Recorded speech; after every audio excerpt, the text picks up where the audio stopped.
क्यों रो रही हो? मैडम, ये सब मेरा मजाक उड़ा रहे हैं। तुम सब कणिका का मजाक क्यों उड़ा रहे हो? मैडम, ये जो भी बोलती है वह किसी को समझ नहीं आता।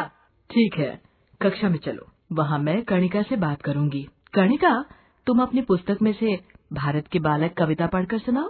भारत के बालक हम हैं, हम नहीं किसी से कम, नहीं ये नहीं घमंड हमारा, हमसे सारा जग हारा। रुको कणिका, अब मुझे समझ आया कि तुम्हारी कही बातें किसी को समझ क्यों नहीं आती। तुम पढ़ते और बोलते समय विराम जो नहीं लेती। मैडम, कैसा विराम?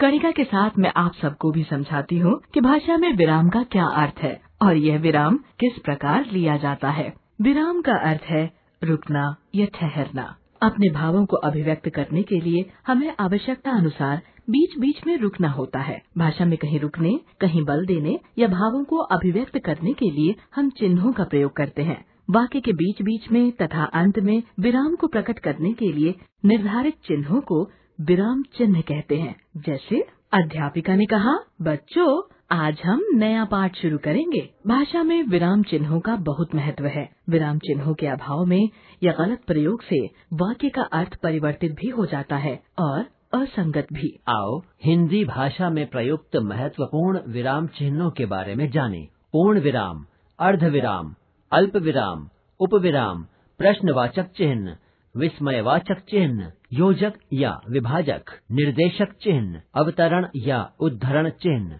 विवरण चिन्ह, कोष्ठक, लाघव चिन्ह या संक्षेप सूचक। पूर्ण विराम प्रश्नवाचक एवं विस्मयवाचक वाक्यों के अतिरिक्त अन्य सभी वाक्यों के अंत में पूर्ण विराम का प्रयोग किया जाता है। इसके लिए एक खड़ी पाई का प्रयोग किया जाता है। जैसे, मैं खाना खा रहा हूँ, आज वह घर नहीं जाएगा, अब तुम्हें चले जाना चाहिए, शायद कल मैं घूमने जाऊँ। अर्ध विराम, जहाँ अल्प विराम से अधिक किंतु पूर्ण विराम की अपेक्षा कम रुकना हो, वहाँ अर्ध विराम का प्रयोग किया जाता है। इसके लिए अल्प विराम के ऊपर एक बिंदु का प्रयोग किया जाता है। अर्ध विराम का प्रयोग निम्नलिखित स्थितियों में किया जाता है। विभिन्न उपवाक्यों पर जोर देने के लिए, सूर्य की किरणें आकाश में फैलने लगी थीं, चांद मानो अपनी पराजय को स्वीकार कर छुप गया था। मुख्य वाक्य और समानाधिकरण वाक्य का आपस में संबंध न होने पर, अब फिर से प्रयत्न करो, इस बार सफलता अवश्य मिलेगी। शब्दकोश में किसी शब्द का भिन्न अर्थ प्रकट करने के लिए, मैं बाजार जाऊंगी, वहाँ से कपड़े खरीदूंगी, फिर घर लौट आऊंगी। विरोधपूर्ण कथनों को पृथक करने के लिए, वह दुबला पतला है लेकिन कमजोर नहीं है। अल्प विराम, बोलते एवं लिखते समय जब हमें बहुत थोड़ा रुकना होता है तो हम अल्प विराम का प्रयोग करते हैं। अल्प विराम चिन्ह का प्रयोग निम्नलिखित स्थितियों में होता है। किसी वाक्य में दो या दो से अधिक समान पद वाले शब्दों या पदबंधों में अलगाव दिखाने के लिए। चोरी करना, झूठ बोलना, अपशब्द बोलना, ये सभी गलत बातें हैं। मेले में बच्चे, बूढ़े, स्त्री, पुरुष सभी आनंद ले रहे थे। वाक्य के बीच विभिन्न उपवाक्यों में अलगाव दिखाने के लिए, मैं उठकर जा रहा था, उसी समय मुझे ठोकर लगी, मैं गिर गया। हाँ अथवा नहीं के बाद, हाँ तुम चलो मैं आता हूँ, नहीं मैं नहीं आ सकता। उद्धरण चिन्ह से पूर्व, माँ ने कहा आज तुम्हें कहीं नहीं जाना है। एक ही वाक्य में अनेक प्रश्न सूचक उपवाक्य होने पर प्रश्न सूचक चिन्ह अंत में आता है तथा प्रश्नों के बीच में अल्प विराम का प्रयोग होता है। जैसे, तुम कौन हो, कहाँ जा रहे हो, तुम्हारा क्या नाम है। वाक्य में आए शब्द युग्मों में अलगाव दिखाने के लिए पाप पुण्य, सच झूठ, अच्छा बुरा, बेईमानी ईमानदारी, सभी का हिसाब यही देना होता है। संबोधन शब्द के बाद, सुनो मेरा एक काम तो करो, सुनो भाइयों मैं आप लोगों से ही कह रहा हूँ। पत्र लिखते समय, अभिवादन तथा समापन लिखते समय, पूज्य पिताजी, आदरणीय अध्यापक जी, भवदीय, आपका ही। उपविराम, इसका प्रयोग निर्देश देने, संवाद लेखन तथा शीर्षकों आदि में किया जाता है। इसे अपूर्ण विराम भी कहा जाता है। जैसे शीर्षक, विज्ञान, वरदान या अभिशाप। संवाद, विवेक, मित्र तुम क्या कर रहे हो, राजीव, स्कूल का गृह कार्य कर रहा हूँ।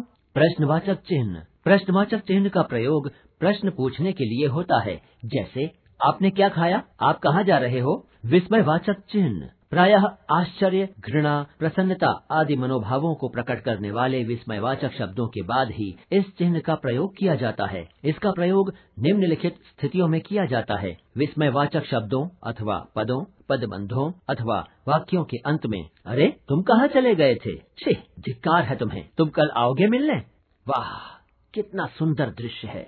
संबोधन शब्द के बाद भाइयों और बहनों, आप सभी का स्वागत है। मित्रों, आज बड़े अफसोस के साथ प्रश्नवाचक वाक्य के अंत में मनोवेग प्रदर्शित करने के लिए सुन क्यों नहीं रहे, बहरे हो क्या, योजक या विभाजक इस चिन्ह का प्रयोग निम्नलिखित स्थितियों में होता है। समस्त शब्दों में अर्थात समास से बने हुए शब्दों के बीच में ऊपर नीचे, भाई बहन, स्त्री पुरुष, खरा खोटा शब्दों के द्वित्व रूपों में, चलते चलते, धीरे धीरे, हंसते हंसते, सोते सोते, तुलना सूचक सा, सी, से के पहले अच्छा सा, तुम सा, लक्ष्मण सा भाई, सीता सी पत्नी, संख्याओं तथा उनके अंशों को शब्दों में लिखते समय 2/3, 3/4, निर्देशक चिन्ह किसी वाक्य, वाक्यांश या पद की ओर ध्यान दिलाने के लिए, विशेष अर्थ सूचित करने के लिए, किसी की उक्ति प्रकट करने के लिए अथवा नाटक में किसी पात्र का कथन प्रकट करने के लिए इसका प्रयोग किया जाता है। जैसे माताजी, बच्चों तुम सब यहाँ तो आओ, गांधी जी ने कहा था सत्य और अहिंसा से ही हम देश को आजाद करा सकते हैं। संवादों अथवा वार्तालापों में नामों के बाद सविता, कैसी हो रीना, रीना ठीक हूँ।